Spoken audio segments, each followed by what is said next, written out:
우리 방금 찬양했던 그 예수 피를 힘입어 이 찬양이 너무 개인적으로 은혜가 크게 됩니다.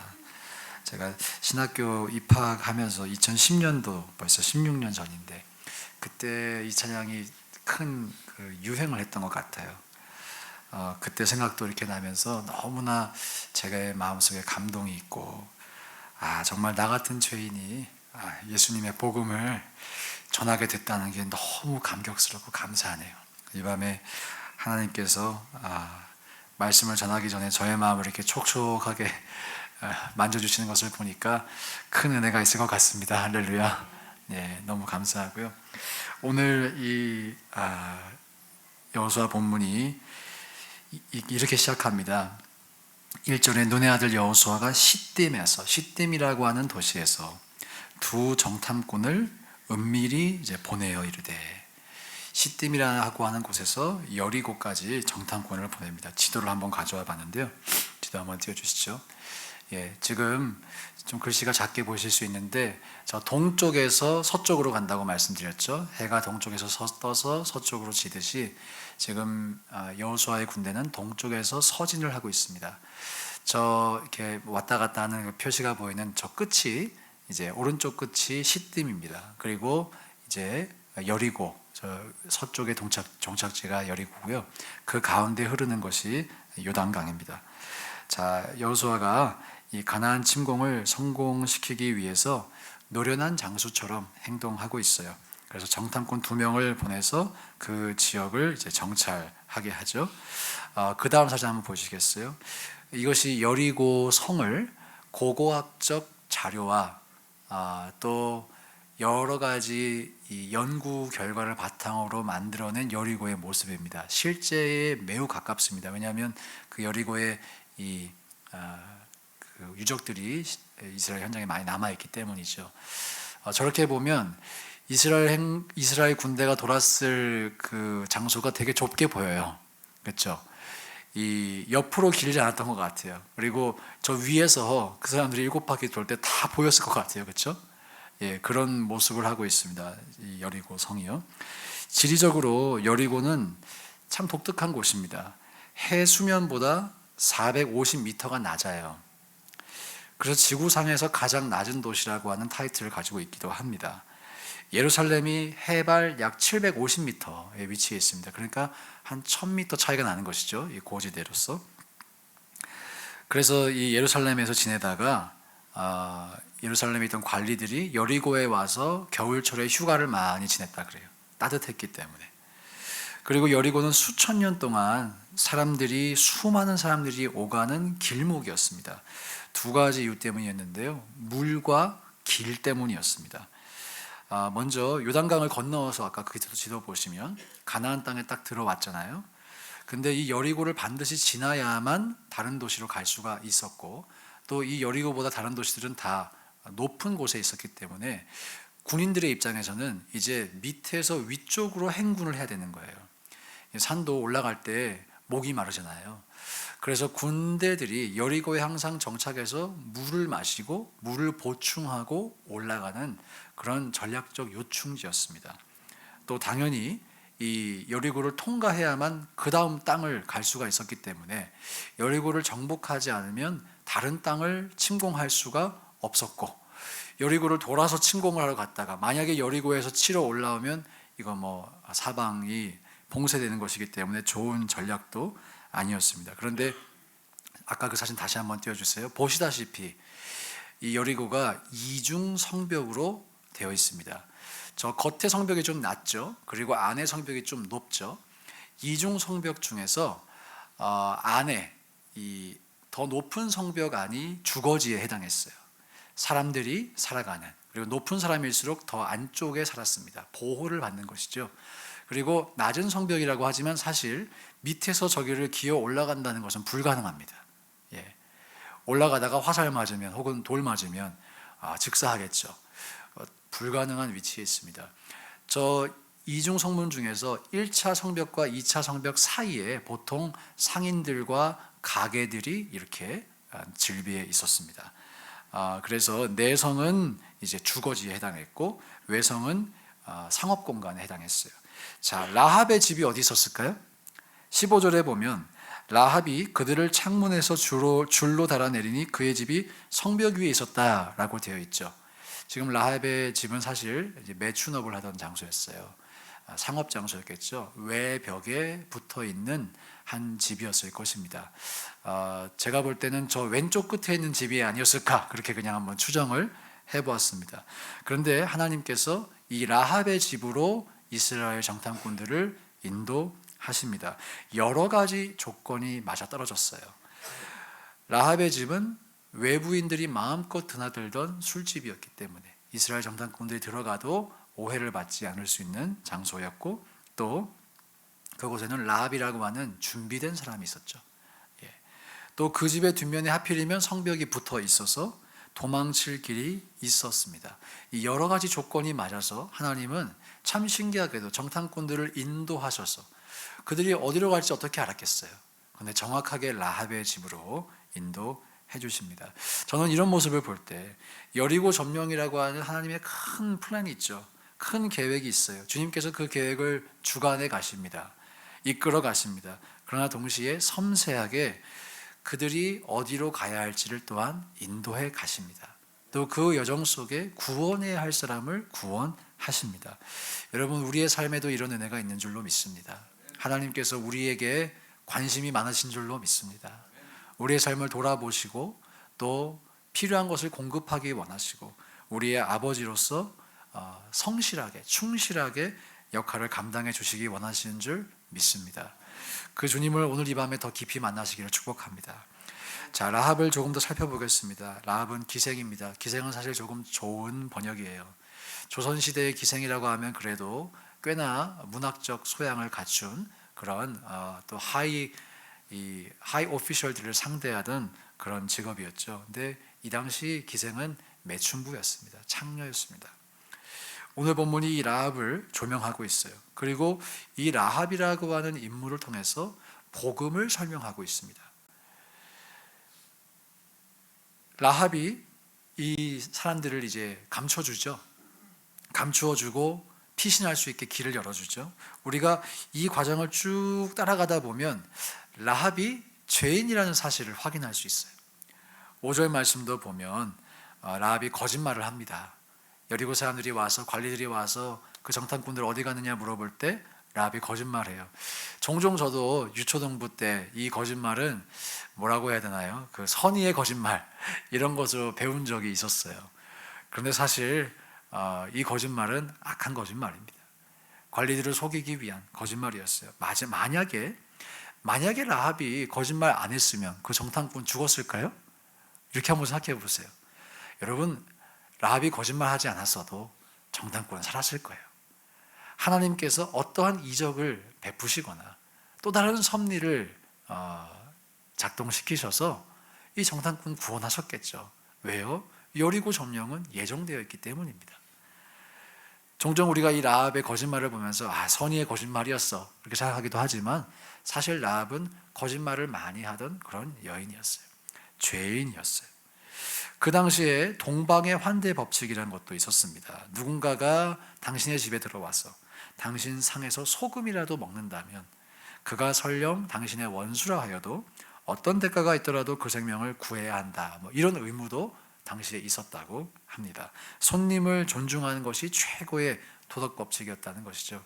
아마도 손님을 접대하는 그런 가게였기 때문에 장소였기 때문에 이런 환대 문화가 조금 더 일반적이었을 거예요. 그리고 라합은 충분히 이런 문화에 의해서 행동했다라고 자신을 그렇게 변호할 수도 있었을 것입니다. 그런데 다시 한번 하나님은 거짓말 없이도 그들을 구하셨을 것입니다.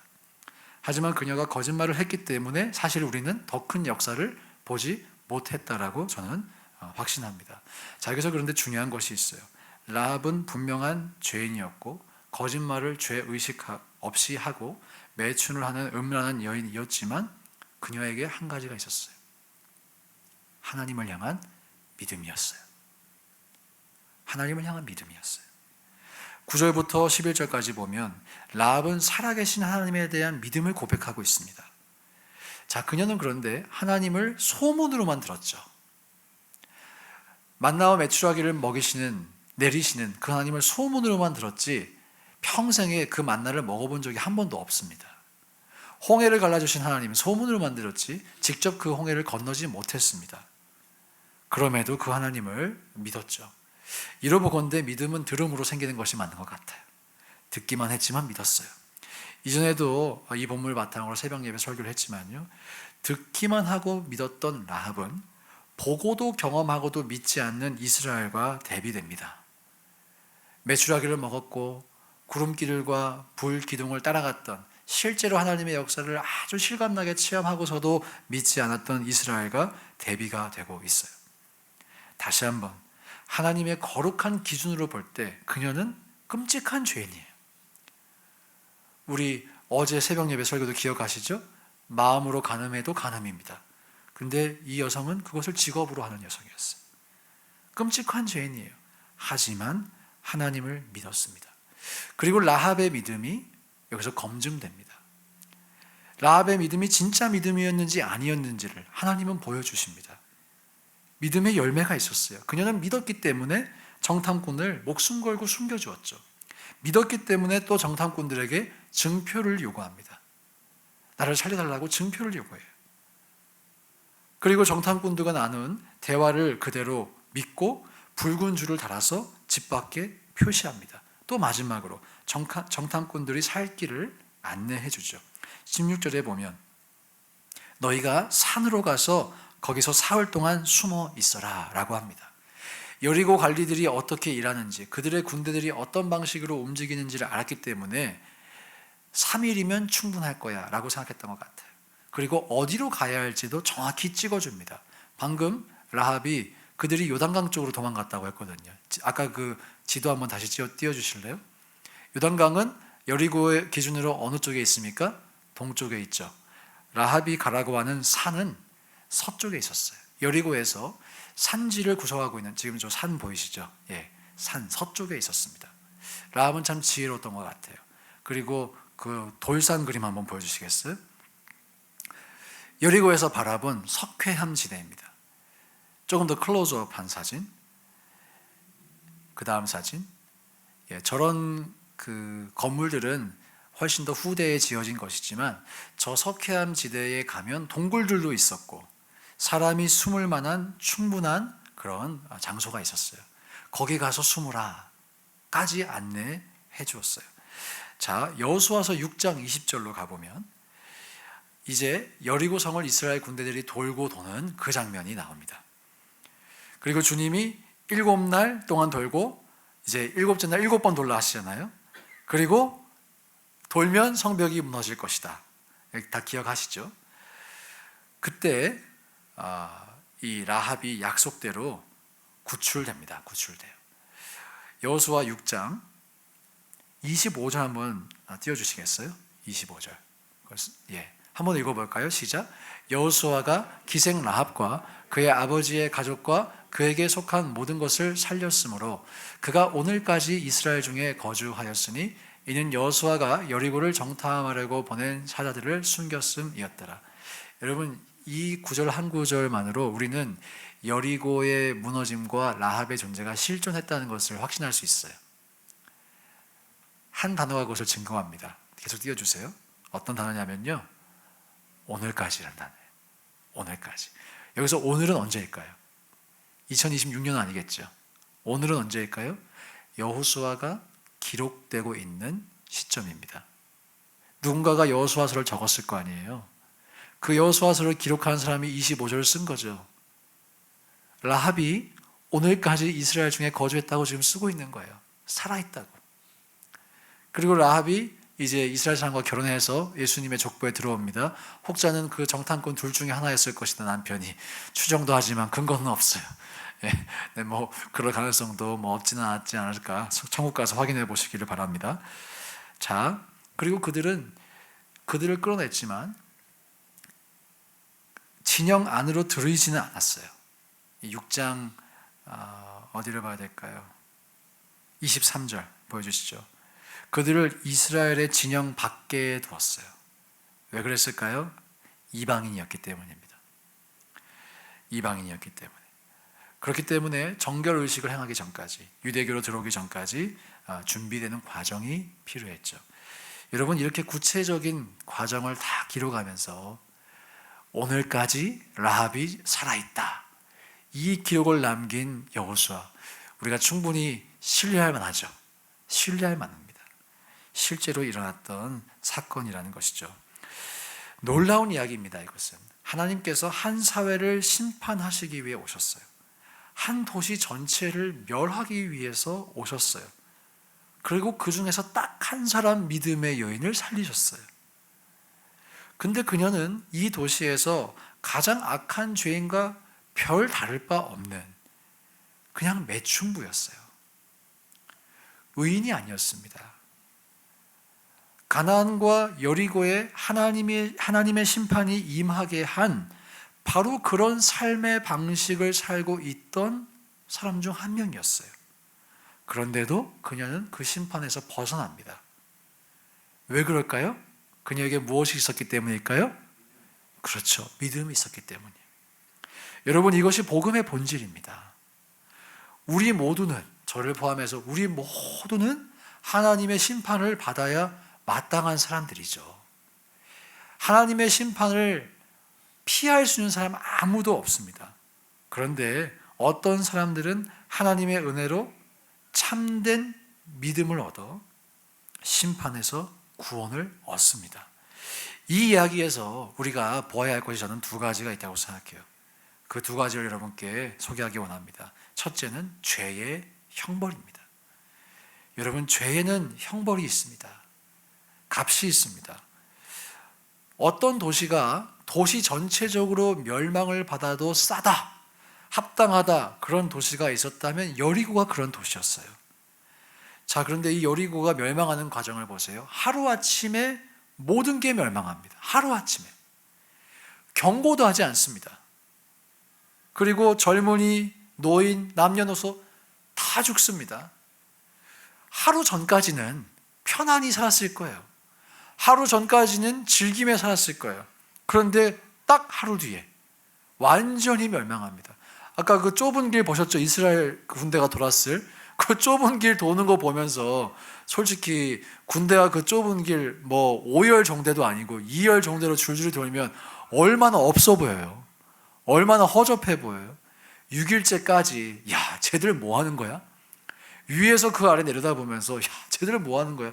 그렇게 놀렸을지 않았을까요? 그런데 딱 하루가 지나서 멸망합니다. 참고로 이 나라에는 각종 악행과 잔혹함이 가득했어요. 이들도 제사와 예배를 드렸습니다. 그 제사와 예배의 일부는 끔찍한 난교가 행해졌어요. 끔찍한 난교. 성적인 타락이 극심했어요. 그 일이 벌어지고 나면 매년 아비가 누군지 모르는 아이들이 태어납니다. 그러면 그 아이들을 또 제사의 제물로 바쳤어요. 인간 사회에 어찌 보면 암덩이와 같은 그런 문화가 행해지고 있었어요. 그러므로 이들을 제거하신 것은 하나님의 심판이자 인류 문명을 향한 하나님의 자비라고 많은 구약 학자들은 설명합니다. 토머스 아놀드라고 하는 영국 역사학자가 있는데요.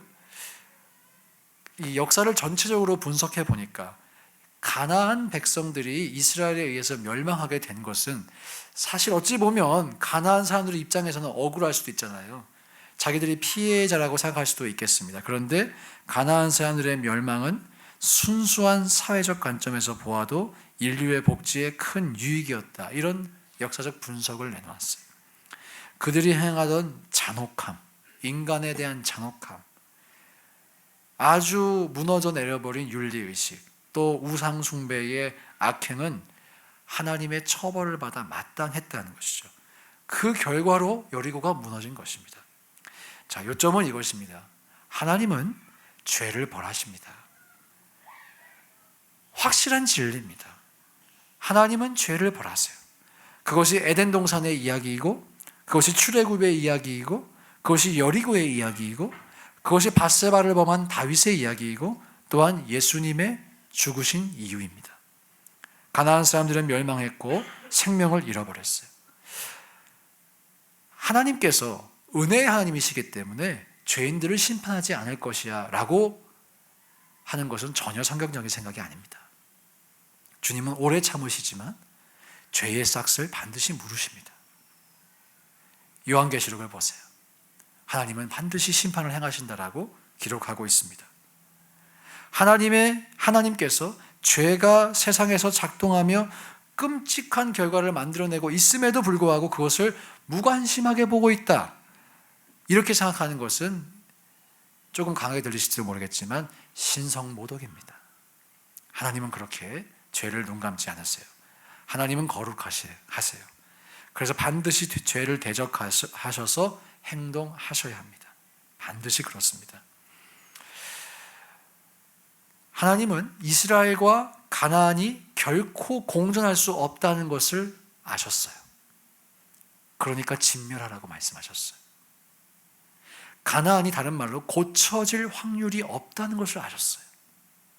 그래서 진멸하셨어요. 여러분 기억하시기 바랍니다. 죄에는 값이 있습니다. 그것은 사망입니다. 저와 여러분이 죄를 미워할 수 있기를 축복합니다. 우리 한국 사회만 보아도 어떤 분이 청문회 한번 나왔다가 탈탈 털리는 경우 많이 보죠. 청문회 한번 나왔다가 과거의 온갖 죄가 밝혀지면서 사회적 죽음을 경험하기도 합니다. 죄의 싹은 사망입니다. 어떠한 경우에도 그렇습니다. 그런데 이 이야기에는 두 번째 강조점이 있어요. 바로 믿음의 능력이에요. 믿음의 능력. 전 이 이야기가 너무 아름답다고 생각합니다. 매춘부였고 직업은 사실 일탈자였죠. 최악의 종류의 직업을 갖고 있던 사람이었어요. 최악의 삶을 살고 있던 사람이었어요. 그런데 하나님을 믿었어요. 진실되이 믿었어요. 라합에게는 성경도 없었고요, 율법도 없었고요, 그것을 가르쳐주는 랍비도 없었습니다. 교사가 없었습니다. 아주 음란하고 아주 이교적인 도시에 살고 있었습니다. 매춘부의 마음을 가지고 거짓말을 하던 사람이었습니다. 하지만 하나님은 그녀의 겉모습을 보지 않으시고 그녀의 내면에 있는 믿음을 보셨다는 거죠. 믿음을 보셨다는 거예요. 이 믿음이 그녀를 하나님의 진리 앞으로 이끌었어요. 이 믿음이 하나님의 경고를 받아들이게 했어요. 이 믿음이 하나님의 심판을 두려워하게 했어요. 그녀가 고백하죠. 그리고 이 믿음이 하나님의 자비로 자신을 살려주실 것을 갈망하게 했어요. 라합이 여리고의 다른 사람들과 달랐던 이유가 무엇입니까? 자, 도덕성이 아닙니다. 더 뛰어난 도덕적인 삶, 존경받을 만한 삶 살지 않았습니다. 오히려 반대로 살았어요. 더 높은 지능을 가졌다, 공부를 많이 했다? 아닙니다. 모범적인 삶을 살았다? 거리가 멉니다. 더 좋은 성품이 있었다? 모르겠습니다. 단지 딱 하나가 있었다면 믿음이었어요. 이 본문이 우리에게 주시는 메시지는 단순합니다. 하나님은 죄인을 심판하세요. 죄의 값을 물으세요. 그러나 하나님을 믿는 자는 살려주세요. 예수를 믿는 자는 살려주세요. 이게 복음의 단순함이에요. 이것이 복음의 단순함이에요. 그런데 우리가 기억할 것은 우리를 살리는 그 믿음에는 대가가 있다는 것이죠. 그 믿음은 검증받아야 한다는 것입니다. 진짜 믿음인지 하나님은 테스트해 보신다는 것이에요. 그 테스트를 통과한 믿음이 라합의 믿음이었습니다. 그래서 그녀가 예수님의 족보에 이름을 올리는 영광스러운 삶을 살게 됩니다. 이보다 큰 인생 역전이 있을까요? 저는 못 본 것 같아요. 이보다 큰 인생 역전. 여러분, 라합의 이야기를 통해 하나님께서 우리에게 보여주시고자 하는 메시지가 무엇일까요? 우리에게도 주님이 이렇게 예비하신 놀라운 스토리가 예비되어 있는 줄 믿습니다. 저와 여러분이 그것을 기대할 수 있기를 원합니다. 사모할 수 있기를 원합니다. 사실 라합이 이렇게 줄을 내려서 구원받을 때만 해도 본인이 예수님의 족보에 들어가는 줄 알았을까요? 몰랐을까요? 모르죠. 알 수가 없죠. 자, 라합이 그럼 인생 다 살고 이제 하나님 자녀가 돼서 신앙생활 열심히 했고 눈 감는 날 됐을 때, 아, 내가 앞으로 예수님의 이 조상이 될 거야, 알았을까요? 몰랐을까요? 전혀 모르죠. 전혀 모릅니다. 사실 라합의 인생은 몇 대를 걸쳐서 몇백 년 후에, 몇천 년 후에 하나님께서 우리의 인생을 얼마나 존귀하게 만들 수 있는지를 보여주는 너무나 위대한 예시라고 생각합니다. 여러분 한번 상상해 보세요. 우리가 인생을 평생 살아도 다 모를 하나님의 플랜이 우리 삶을 향해 놓여 있는 줄 믿습니다. 놀라운 일이에요. 오늘 우리가 전도한 한 사람, 오늘 우리가 믿음 안에서 양육하는 한 사람, 그 사람이 우리를 통해 어떤 일을 이룰지 우리 다 몰라요. 모르고 죽을 거예요. 그러나 천국 가서 하나님이 알려주실 거예요. 하나님의 그 위대한 계획은 우리의 상상을 초월할 줄 믿습니다. 도저히 예측이 불가능하죠. 그러나 주님은 그 계획을 지금도 신실하게 우리의 삶을 통해 이끌어가고 계신 줄 믿습니다. 구약을 연구한 모든 성경 교사들은 이 붉은색의 줄에서 무엇을 보았을까요? 예수의 피를 보았죠. 제가 그래서 오늘 새빨간 넥타이를 하고 온 거예요. 좀 유치할 수도 있겠지만, 예수 피 하면 이 정도 넥타이는 매하지 않나. 자, 출애굽을 떠올려 봅시다. 하나님께서 죽음의 사자를 보내실 때, 처음 난 것을 치실 때 문설주와 임방에 이것을 발라야 한다고 했어요. 뭐였어 그게? 뭐였죠? 어린 양의 피였죠. 이 피가 상징하는 것이 무엇입니까? 예수의 보혈이에요. 예수의 보혈. 구약 성경을 자세히 살펴보면 예수 그리스도가 있습니다. 출애굽에 예수 그리스도가 있습니다. 라합의 이야기에, 여리고의 점령의 이야기에 예수 그리스도가 있습니다. 이스라엘 자손은 믿음으로 문설주의 피를 발랐고, 오늘 이 한 여인도 같은 종류의 상징 속에서 창문 밖에 붉은 줄을 내겁니다. 그리고 병사들이 그 붉은 줄을 보고, 아, 이 집이 살려야 할 집이구나, 그것을 알아본 것이죠.